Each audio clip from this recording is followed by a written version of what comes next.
Itong skirt na to ay ginamit ng aking amo na bagong-bago. Pero umulan, so naulanan kami sa labas. May inayos kami.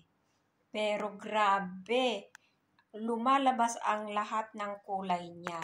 Pati underwear, nasama na nakulayan.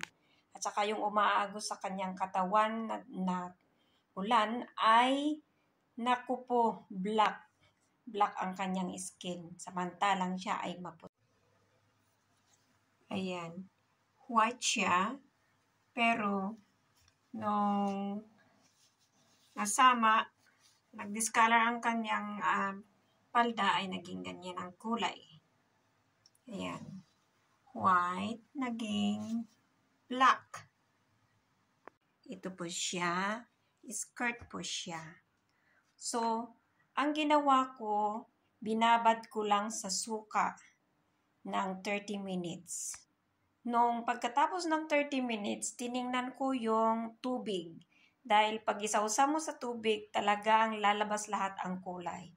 Nung nilagyan ko ng suka, after 30 minutes, tinignan ko yung tubig, wala na yung kulay ng tubig.